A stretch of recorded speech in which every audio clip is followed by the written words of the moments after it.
করতেই হবে, এটা সুপ্রিম কোর্টে নিজেই বলে দিয়েছে। এবার কী কী রেমেডি পেতে পারে সেই বিষয়ে এবার আসি। প্রথমত হলো আপনি সুপারিনটেনডেন্ট অফ পুলিশ অর্থাৎ উচ্চপদস্থ পুলিশ কর্মীকে সেই বিষয়ে জানান, অর্থাৎ তার সাবঅর্ডিনেট পুলিশ কর্মীরা এফআইআর রেজিস্টার করছে না বা এফআইআর নিচ্ছে না এই বিষয় সম্পর্কে তাদেরকে অবগত করুন। এই বিষয় সম্পর্কে একটি রিটেন অ্যাপ্লিকেশন দিন বা রিটেন কমপ্লেন করুন। তখন তারা সেই বিষয় সম্বন্ধে সেই বিষয়ে নজর দেবেন, অর্থাৎ তাদের পুলিশ কর্মীদের নির্দেশ দেবেন যে এফআইআর রেজিস্টার করতে বা তদন্ত শুরু করতে।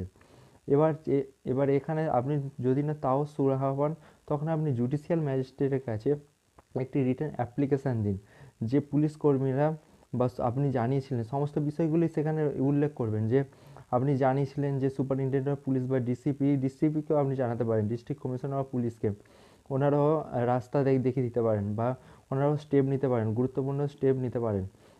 সেখানে আপনি জুডিশিয়াল ম্যাজিস্ট্রেটকেও জানাতে পারেন যে পুলিশ কর্মীরা এই সমস্ত বিষয়গুলি করছে, তারা ওনারা এফআইআর রেজিস্টার করছে না।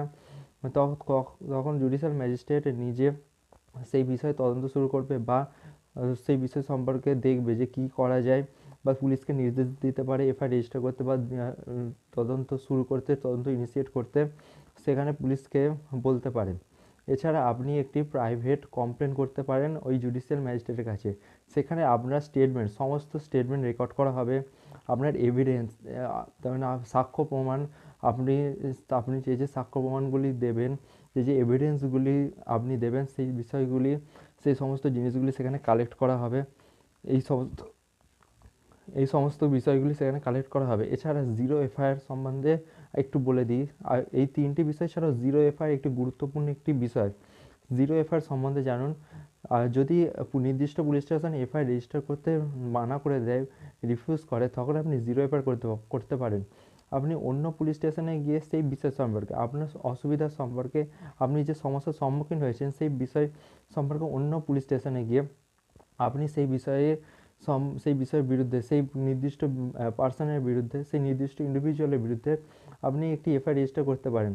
এখানে জিরো কেন বলা হচ্ছে? এখানে জিরো বলা হচ্ছে কারণ এটি একটি নির্দিষ্ট সংখ্যা, জিরো দিয়ে আপনার এফআইআরটি রেজিস্টার করা হলো, কিন্তু পরে সেটি আবার নির্দিষ্ট পুলিশ স্টেশনের জুরিসডিকশানে, যেখানে ঘটনাটি ঘটেছে সেই পুলিশ স্টেশনের জুরিসডিকশানে এটি পাঠিয়ে দেওয়া হবে। এই জন্য জিরো এফআইআর বলা হয়। আমি জিরো এফআইআর নিয়ে এর আগে, তার মানে প্রথম ভিডিওতে আমি জিরো এফআইআর নিয়ে বলেছিলাম, আপনারা সেই ভিডিওটা দেখতে পারেন।